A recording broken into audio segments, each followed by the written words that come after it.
저희가 4장과 5장을 같이 이제 한 덩어리로 보고 있습니다. 꼭 제가 늘 말씀하지만 다시 이제 저희 평안께서 이제 계시록을 하진 않을 겁니다. 아마 뭐 벌써 제가 두 번째 하기 때문에 뭐 세 번, 네 번 뭐 그렇게 할 것 같지는 않고 그래서 여러분 잘 좀 이렇게 참 표현이 좀 그렇지만 배운다는 표현이 그렇지만 이게 저희가 세미나를 하는 게 아니니까 이렇게 잘 들으시고 최소한 이제 2단 정도로 이렇게 분별해 낼 수 있으시고 더 좋은 건 여러분이 이제 이런 말씀 가지고 이제 주변에 또 여러분 나름대로 공동체들이 있잖아요. 이제 그런 분들에게 더 가르칠 수 있으면 좋을 것 같고 이제 저희가 월요일마다 이제 같이 이제 말씀을 나누는 목사님들이 계신데 제가 꼭 그 얘기를 해요. 이렇게 지금 제가 할 때 같이 가십시오. 이렇게 나중에 시간이 또 멀어지면 저희가 이제 기억하지 못할 때도 많이 있으니까 이제 같이 하실 때 교회도 한번 같이 목사님들이 설교를 하시면 제가 좀 이렇게 도와드릴 부분이 있으면 도와드리겠다 이제 그렇게 말씀하는데 어쨌든 쉽진 않은 것 같은데 또 따져보면 별 이렇게 말씀 없어요. 그냥 우리가 아는 성경이에요. 그냥 구원과 심판에 관한 메시지를 그냥 다양한 방식으로 특히 상징이라는 이미지를 써서 그냥 선포하는 하나님의 말씀으로 보시면 되고요. 이제 오늘 본문 4장과 5장은 제가 요 두 개는 그냥 세트라고 말씀을 드렸어요. 하나의 세트입니다. 그래서 1, 2, 3장과 4장과 5장은 같이 연결된다고 말씀드렸어요. 그리고 4장과 5장과 그리고 뒤에 이제 쭉 나올 6장에서 16장까지가 역시 한 세트로 쓰이는데 역시 이게 같이 연결이 된다고 말씀드렸습니다. 그러니까 4장과 5장이 머릿속에서 하면 여러분 도표를 그려보세요. 4장, 5장이 가운데 딱 있고 그리고 앞쪽으로 1장과 3장이 있고 근데 이게 같이 연결돼요. 마치 기차의 교량 같은 걸 생각해 보세요. 첫 번째 교량하고 두 번째 교량을 연결하는 연결고리가 있을 거 아닙니까? 그 연결고리 역할하는 게 4장과 5장이라는 거예요. 1, 2, 3장이라는 교량이 있고 그리고 4장과 5장이라는 교량이 있어요. 그 두 개가 같이 연결되니까 같이 움직일 거 아닙니까? 그리고 뒤에는 또 6장에서 16장이라는 일단 1차적으로 6장에서 16장이라는 또 교량이 있어서 그래서 요 두 개를 이제 연결하고 그래서 1장에서 어떻게 보면 16장까지가 같이 잘 연결되는 하나의 덩어리로 같이 움직인다는 거예요. 그러니까 절대로 뭐 하지 마시라고요? 나누지 마시라는 거예요.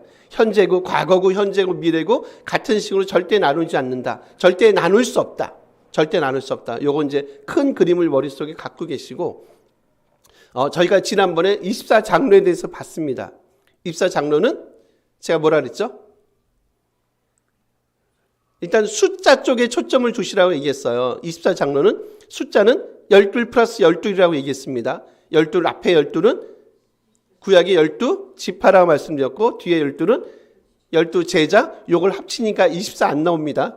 합치니까 뭐가 나옵니까? 구원받은 하나님의 백성의 공동체가 나온다 그랬어요. 그러니까 구원받은 하나님의 백성의 공동체가 지금 4장에서는 뭘로 표현되고 있어요? 24장로. 그래서 그들이 하나님의 보좌 앞에서 자기들의 보좌에서 하나님을 이제 찬양하는 것들. 왜 보좌라는 단어를 굳이 언급합니까? 왜 굳이 언급해요? 보좌라는 단어가 자꾸 많이 쓰인다고 얘기했잖아요. 왜 언급하냐면 우리 앞에 봤어요. 3장 21절 이기는 자에게 내가 보좌에 앉게 해줄 거야 라고 얘기했죠. 그러니까 그 보좌를 지금 같이 4장과 5장이 연결하고 싶은 거예요. 그래서 24장로들이 보좌에 앉아있는 것 결국 그들이 누구 힘을 보게 만듭니까? 그들이 이기는 자임을 보게 만든다는 거죠. 거기에 우리가 아는 한 명의 사람이 있을 거라고 제가 지난주에 마지막 그걸로 마무리했습니다. 아마 안디바 주님의 그 충성된 증인 안디바도 거기 있지 않았겠는가라고 저희가 뇌피셜로 이제 상상해 볼 수 있다고 말씀드렸고 이제 오늘 본문은 주로 핵심은 이제 내생분이 나옵니다. 그리고 내생분 바로 전에 우리 5절을 같이 한번 요건 읽어볼게요. 5절 있습니다. 보좌로부터 번개와 음성과 우레소리가 나고 보좌 앞에 켠 등불 7 있으니 이는 하나님의 7 영이라. 지금 일단 5절에 중요한 게 뭐냐면 보좌로부터 번개, 음성, 우레소리가 난다고 얘기해요. 여러분 이런 현상이 있어요. 이런 현상은 특히 구약에서는 이런 현상이 어떨 때 나타나는 줄 아십니까? 하나님이 그러니까 소위 말하는 신의 현현 현상이에요.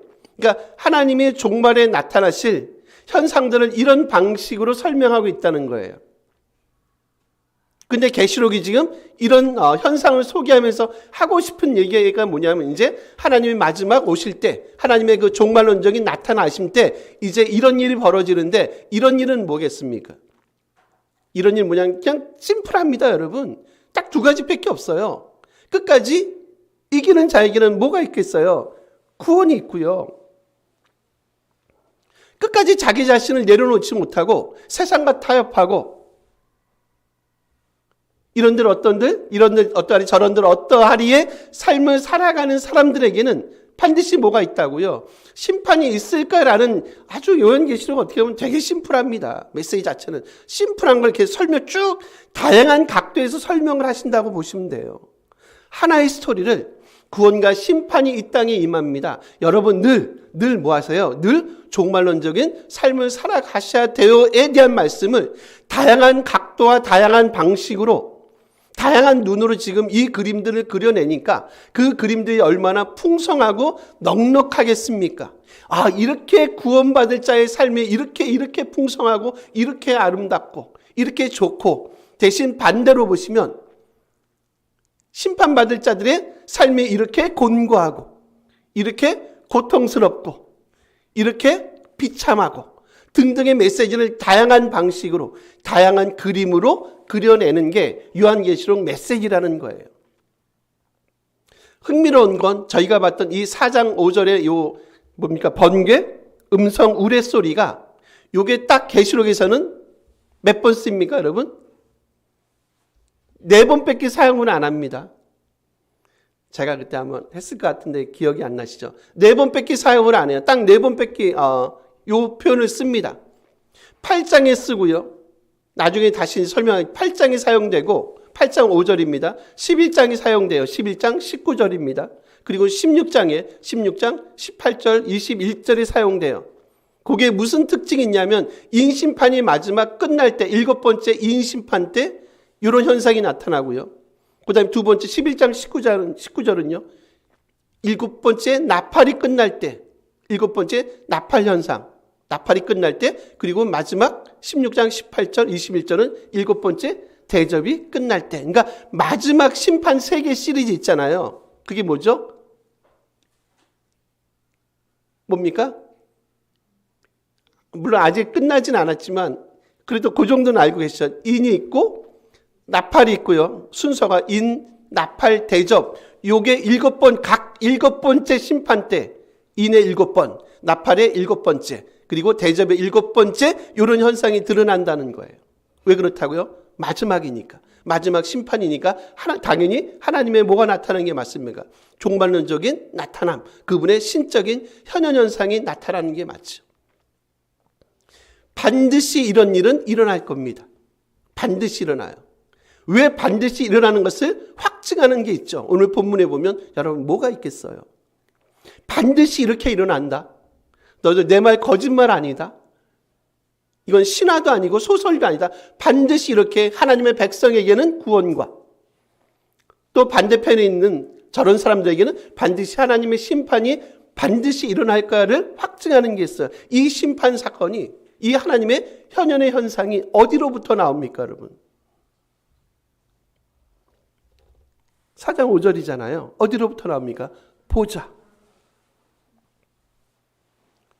당연히 보좌에 누가 통치합니까? 보좌에 누가 왕노릇하고 보좌에서 누가 주권자, 누가 통치자의 역할을 감당하고 계십니까? 하나님. 그분이 왕이세요. 왕이 한번 말하시면, 왕이 한번 계획하시면 반드시 그 말씀대로 그 계획대로 이루어지지 않겠어요. 일구이연 두 말 하지 않습니다. 한 번 말씀하시면 반드시 그렇게 이루어질까? 그럼 이제 우리 입장에선 이 말씀을 듣는 우리 입장에선 여러분 어떠세요? 여러분 어떠십니까? 이런 말씀을 들으셨어요. 어떠십니까? 늘? 언제 오실지는 잘 모릅니다.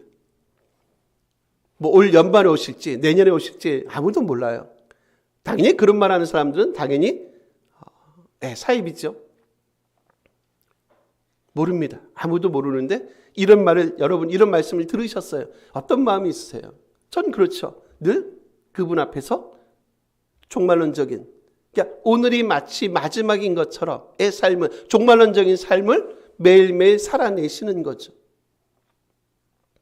그랬더니 약간의 긴장감을 저희가 포기하지 않을 수 있다는 거예요. 근데 여러분 이거조차도 생각이 없으시면, 그래서 우리 삶에 긴장감이 없다는 얘기는 뭔지 아세요? 그냥 우리 삶을 그냥 이 땅 흘러가는 대로 우리 삶은 거기에 내던질 수밖에 없다는 거예요. 왜냐하면 내일은 알지 못하는데 그냥 이 땅에서 막 살지. 그래서 철저하게 방종의 삶을 살아간단 말이에요. 그렇게 하지 말라는 거예요. 어떻게 하시라고? 늘 이 땅에서 매일매일을 무슨 삶을 해요? 종말론적인 삶을 가지고 너희가 살아가는 게 맞지예요. 그러면 우리 삶이 조금은 규모 있게 살 수 있지 않을까요? 조금은 그분 앞에 두려운 모습을 가지고 살 수 있지 않겠느냐라는 거지. 제가 아침에 이제 장로님하고 잠깐 말씀을 드렸는데, 저희 이제 가까운 친척 마지막 남으신 그냥 저희 이제 작은 아버님이신데, 이제 그 호스피스 병원에 계세요. 제가 이제 못 가봐서 좀 늘 죄송한 마음인데, 최근에 이제 그게 단톡방에 올라와서 시간이 또 그게 하여튼 못 맞추는 바람에, 근데 지금 이제 거의 많이 남진 않으신 것 같아요. 당장 지금이라도 연락이 오셔도 이렇게 이상하지 않을 정도로 되게 몸이 많이 상하신 것 같아요. 어느 큰 교회 장로로 이제 퇴직하시고요. 평생 좋은 직장에서 이렇게 계셨어요. 평생 좋은 직장에서 사시고 은퇴하시고 이제 지금 거의 80이 되신 걸로 알고 계신데, 잘은 모릅니다. 이렇게 작은 아버님이지만 저희가 자주 만나는 게 아니라, 어쨌든 이제 장로로 이제 퇴직도 은퇴도 하셨으니까 그냥 이제 그런 마음은 늘 있죠. 그냥 좀 잘 사셨겠지. 그래도 장로님으로 은퇴를 하셨으니까 잘 사셨겠지에 대한 그런 이제 기대감은 있죠. 가시면 좋은 곳에 가시니까 하나님 앞에 가서 천국에서 진짜 영원히 살 수 있는 그런 기쁨을 누리시니까 이제 그런 마음이 있지만, 이제 그런 사건들을 볼 때마다 이제 갖고 있는 생각은 그런 거예요, 여러분. 그렇지. 비록 그분은 이제 거의 연세가 80이 됐지만 우리는 조금 젊지만 늘 그렇잖아요. 그런 것들이 예고 없이 이제 찾아오니까 그냥 오늘 하루하루를 신실하게 진짜 말 그대로 이런 종말론적인 삶을 가지고 살아가는 것 되게 중요하다는 생각이 드는 거죠. 왜 그렇다고요? 반드시 그런 일은 뭐 한다고요? 그런 일은 일어날 거야. 하나님의 백성 이기는 자에게는 하나님이 반드시 구원하시고, 그리고 그렇지 않은 자들에게 하나님은 반드시 심판하시는 그 하나님이심을 보게 만든다는 거예요.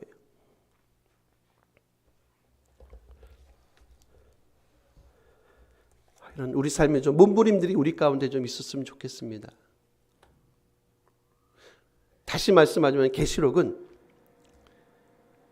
주님의 날짜, 예를 들면 재림이 언제 오십니다, 재림이 언제쯤 있을까요를 추측하고 상상하게 만드는 말씀이 아니에요. 여러분 오늘 하루를 그분 앞에 오늘 하루를 신실하게 이 믿음의 삶을 살아내십시오라는 겁니다. 여러분은 세상으로 부르심 받은 세상 속에 있는 하나님의 일종의 하나님의 선교사라고 생각하시고, 그런 삶을 이 땅에서 온전히 살아내시는 삶을 살아내십시오에 대한 말씀을 끊임없이 이 말씀을 통해서 우리에게 각인시키고 끊임없이 말씀하는 그 말씀이 들려지는 것 중요하지 않겠느냐는 거죠. 여러분 한번 보실래요? 우리 6절 마지막 뒤쪽에 보시면 누가 나오냐면 내 생물이 나옵니다. 오늘 제가 타이틀을 내 생물 했는데 7절은 같이 한번 읽어주세요. 7절입니다. 읽습니다. 그 첫째 생물은 사자 같고, 그 둘째 생물은 송아지 같고, 그 셋째 생물은, 그 넷째 생물은 날아가는 독수리. 네 생물이 등장합니다. 그리고 이 네 생물은 다시 어디 등장하냐면 6장제 다음에 이제 인심판이 나올 때 이 생물이 다시 등장하고요. 생물이 사자 같고, 송아지 같고, 사람의 얼굴 같고, 독수리 같고. 독수리가 아닙니다. 사자가 아니에요. 그죠? 그냥 같다고 얘기해요. 그럼 여기 이제 문제는 뭐냐면 이 네 생물이 누구를 말하느냐라는 거죠. 네 생물이 크게 이제 천사로 보는 학자들도 있고요. 그리고 아니면 여러분 일단 저는 숫자 쪽에 한번 이렇게 초점을 한번 둬보고 싶은 거예요. 일단 숫자 생물이 몇 마리가 있어요? 몇 마리 생물이 있습니까? 말 그대로 네 생물이세요. 넷.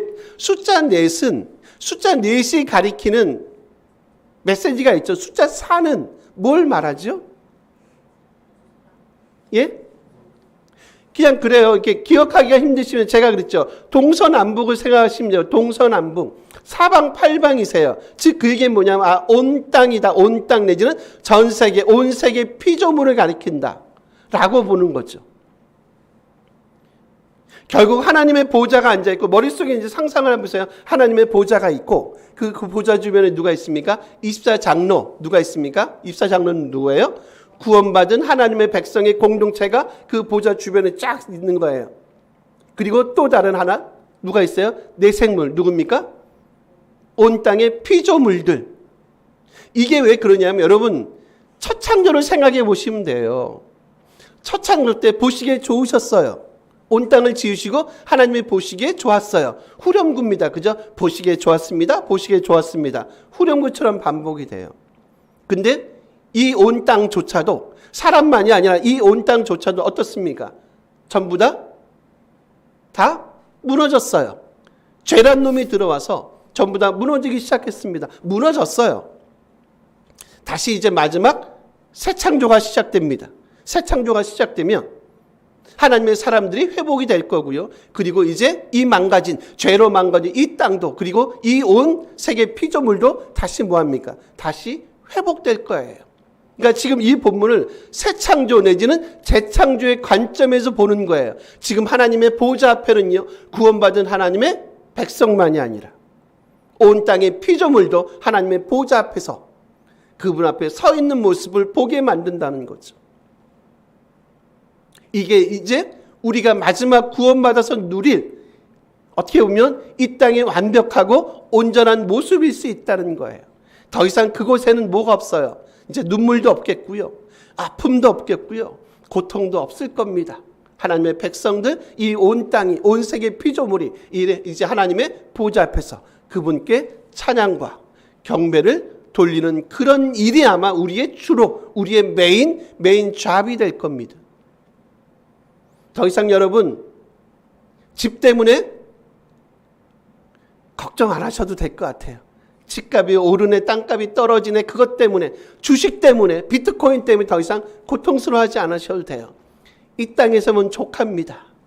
이제 더 이상 그곳에는 눈물도 없고 슬픔도 없고 근심 걱정도 없을 그날을 기대하면서 결국 그날을 바라보게 만든다는 건 뭡니까, 여러분? 그날을 기대한다는 건 뭐예요?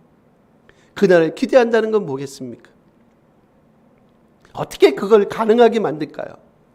그날을 기대하는 것이 가능하게 만드는 게 뭡니까, 여러분? 이분들이 대답을 안 하시네. 지금 이 땅에서의 우리의 삶 아니겠어요? 이 땅에서 온전한 믿음의 삶을, 아니 이기는 자의 삶을 살아내시는 거죠.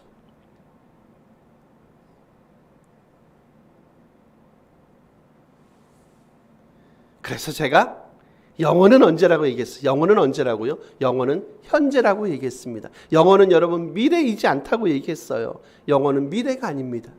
영원히 산다. 영원은 뭐라고요? 영원은 현재입니다. 무슨 얘기입니까?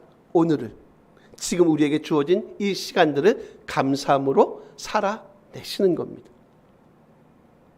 저는 계시록 말씀이 지금 이 시대에 뭐 계시록 말씀만이 아니라 다른 성경 말씀, 이 시대에 아주 중요한 말씀이라고 봐요. 우리에게 되게 도전적인, 그러니까 공포, 두려움, 막 그런 것들을 주는 게 아니라 여러분 오늘을 신실하게 살아내십시오. 오늘이 아무리 좋아도, 세상이 아무리 좋아도, 여러분 환경이 아무리 좋아도 너무 거기에 여러분의 삶을 내어맡기지 마세요. 오늘 하루를 신실하게 살아내십시오. 그리고 그 하루의 신실함을 통해서 결국 우리가 누릴 그 장차 그분과 누릴 그날을 기대하시면서 오늘을 신실하고 진정한 하나님의 사람다운 삶을 살아내세요라는 메시지를 이 요한계시록의 말씀을 통해서 우리에게 준다는 거예요. 계시록이 좋은 건 주님의 재림 날짜를 가르쳐주고 그분이 언제쯤 오실 거야라고 하는 그 희미한 그림자 발자국 소리를 알려줘서 이 말씀이 훌륭한 게 아니라는 거예요. 그런 거 없어요. 그런 거 없습니다. 주님도 모르신다고 얘기하지 않습니까? 그날은 아무도 모른다고 얘기하지 않습니까? 주님도 모르신다는데, 아드님도 모르신다는데 굳이 우리가 뭐 이렇게 알려고 합니까? 우리가 아들보다 셉니까? 안 그렇잖아요. 계시록의 메시지는 뭐라고요? 오늘 하루를 여러분이 신실한 믿음의 삶을 가지고 살아내세요 라는 거죠. 심지어 누구까지 그렇게 산다고요? 온 땅의 피조물들, 구원받은 하나님의 백성들이, 그들이 이겨서 이 땅이 회복이 돼서 하나님의 보좌 앞에서 지금 그런 삶을 누리고 살아가고 있는 것을 지금 요한이 환상을 통해서 본다는 거예요.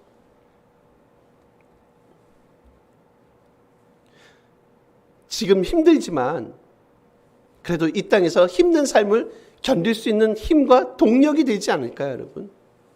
이게 다가 아니니까. 아마 1세기 교인들이 그랬을 것 같고요. 그리고 지금 21세기를 살아가는 우리의 모습도 마치 그러한 삶을 살아낼 것을 어떻게 보면 오늘 본문이 우리에게 요청하고 있다는 거죠. 우리 한번 눈으로 한번 와보세요. 8절입니다. 내생물이 얘기합니다. 8절 중후반 뭐라고 얘기합니까? 찬양합니다. 내생물이 뭐라고 찬양합니까, 여러분? 거룩하다, 거룩하다, 거룩하다 찬양합니다. 그리고 9절 다시 가볼게요. 눈 와보세요. 맨 뒤쪽이세요. 그에게 영광과 존귀와 감사를 돌립니다. 그리고 10절부터 11절까지는요. 24장로들이 돌리는 찬양이세요. 그리고 11절 볼게요. 어떻게 합니까? 우리 주 하나님이여 눈으로, 요건 마지막 같이 한번 읽어주실래요? 읽습니다. 우리 주 하나님이여 영광과 존귀와 권능을 받으시는 주께서 만물을 지으신지라. 만물이 주의 뜻대로 있었고 또 지으심을 받았나이다 하더라. 지금 제가 의도적으로 본 게 있어요. 내생물이 지금 어떻게 찬양합니까? 하나님을 어떻게 찬양합니까? 8절에요. 거룩하다, 거룩하다, 거룩하다입니다. 그리고 9절입니다. 생물들이 마지막 뒤쪽이에요. 영광과 존귀와 감사를 돌립니다. 그리고 24장로들이요. 11절입니다. 우리 주 하나님이요. 영광, 존귀, 권능입니다. 눈치채셨습니까? 제가 눈치를 보니까 눈치를 못 채신 것 같은. 다 몇 번에 걸쳐서 지금 찬양을 돌립니까? 3번이죠. 거룩하다, 거룩하다, 거룩하다. 9절입니다. 영광과 존귀와 감사입니다. 11절입니다. 영광과 존귀와 권능입니다. 여러분 숫자 3은 뭘 말한다 그랬습니까? 계시록에서 7하고 같은 열에서 보시면 돼요. 완성이나 완전이라는 의미가 있단 말이에요. 결국 내생물이 그리고 24장로들이 그들이 어떻게 합니까? 하나님께 완전한 거룩, 완전한 감사, 존귀를 돌리는 모습을 볼 수 있다는 거예요. 그게 뭐냐면 지금 이게 이 땅에 살아가는, 그곳에 계신 분들이 지금 하나님께 돌리는 당연한 찬양과 경배예요. 여러분 근데 요게 이제 흥미로운 게 요것 때문에 그래요. 지금 이런 식의 찬양과 경배를 받으시는 분들이 또 있었어요. 누군지 아세요?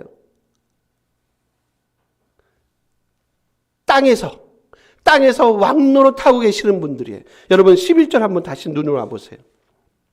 여기 보시면 우리 주 하나님이여 영광과 존귀와 권능이라고 얘기하죠. 여기 우리 주 하나님이라는 표현이 있어요. 요걸 제가 한번 여기 라틴어로 하는데 도미누스 에트 테오스 노스터라는 라틴어입니다. 이게 뭐냐? 우리의 주님이시고 우리의 하나님이라는 문구예요. 이걸 누가 사용했는지 아십니까? 바로 그 당시 로마 황제였던 도미티안입니다.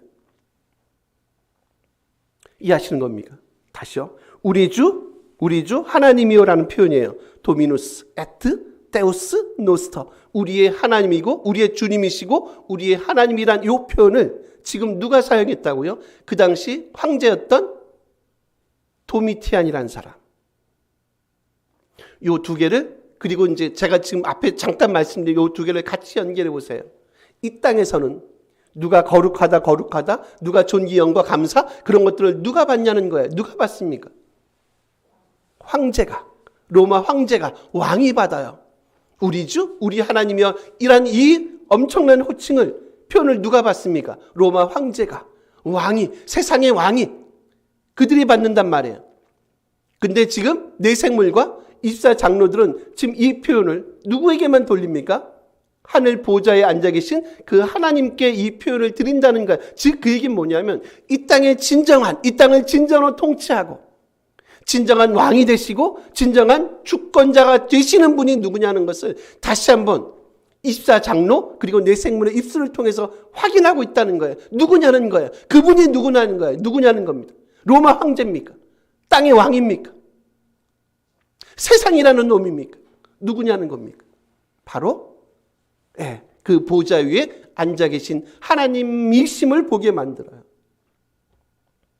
진짜 그분이야말로 진정한 우리의 주님이시고 우리의 하나님이십니다. 그분만이 거룩하다. 그리고 뭡니까? 영광, 존귀, 감사, 영광, 존귀, 능력을 받기에 진짜로 합당하신 분은 누굽니까? 로마 황제가 아니라 세상의 권력자가 아니라 세상이란 놈이 아니라 그분은 바로 진정으로 살아계시는 그리고 보좌에 앉아 계시는 하나님, 유일하신 하나님 그분밖에 없습니다. 라는 고백을 하게 만든다는 거죠. 저는 여러분에게 이제 마지막으로 좀 간곡히 부탁드리고 싶습니다. 너무 세상 것에 우리의 마음을 안 뺏겼으면 좋겠다는 생각이 들어요. 제가 그때도 한번 이렇게 연예인들 얘기하면서 그 얘기 했잖아요. 저희들은 그분들이 몇십억에 몇백억 집에 사는지 크게 관심이 없고 그분들이 샀던 그 건물 수백억짜리 건물이 수천억이 되고 그런데 별로 관심이 없는데 왜 세상은 자꾸 그런 식으로 조회수를 올리시는지 모르겠다. 그걸 뭐라고 할 수는 없는 것 같아요. 왜냐하면 그거는 그냥 제가 볼 때 그냥 세상의 방식입니다. 세상은 그런 방식으로 타락 이후로 그런 방식으로 지금까지 세상의 역사는 연연히 흘러왔던 것 저희가 부인할 수 없어요. 그럼 어떻게 삽니까? 믿음의 눈을 가지고 조금 이제 관점을 어떻게 하십니까? 관점을 바꾸시는 겁니다. 이제 땅의 관점이 아니라 이제 하늘의 관점으로 하늘 보좌에 계신 그분의 관점으로 이 땅을 바라보니까 로마 황제가 아무것도 깜냥이 안 되는 로마 황제가 여러분 하나님은 그분과 깜냥이 되겠습니까? 그분이 좋게 비교가 되겠어요? 나중에 역사를 한번 보십시오. 로마 역사가 되든 세계사가 되든 한국사가 되든 제대로 자기의 수명대로 살아가신 분이 없지 않습니까? 그죠? 대부분은 암살, 독살 그런 식으로 저희 거의 다 황제들, 왕들이 거의 왕자에서 보좌에서 물려났거든요. 뭘 보게 만듭니까? 이 땅의 왕들의, 이 땅의 권력자들의 한계를 보게 만드는 게 어떻게 보면 세계 역사입니다. 한때 엄청난 권력을 부여잡은 것 같고 한때는 세계 역사를 막 뒤흔들 것 같은데 보니까 그들의 말년이 그렇게 해피하지 않거든요. 자식한테, 부인한테, 아니면 주변 측근들한테 암살, 독살, 피살 막 그런 모습으로 마지막을 비참하게 끝내는 모습들 저희가 잘 알고 있어요. 그게 뭐라고 해요? 그게 세상의 권력자들의 마지막이라는 거예요. 너희는 어떠냐고 한번 우리는 어떻습니까? 라고 질문 한번 해보는 거죠. 말씀을 마칩니다. 찬양받기에 경배받기에 합당하신 그분에게만 진정한 우리의 찬양이 돌려졌으면 좋겠고 정말 오늘 하루 우리가 진정한 종말론적인 삶을 살아내시면서 그런 복된 자리에 참여하는 귀한 하나님의 공동체 되기를 간절히 기대하고 소원합니다. 우리가 다 같이 한번 기도했으면 좋겠습니다.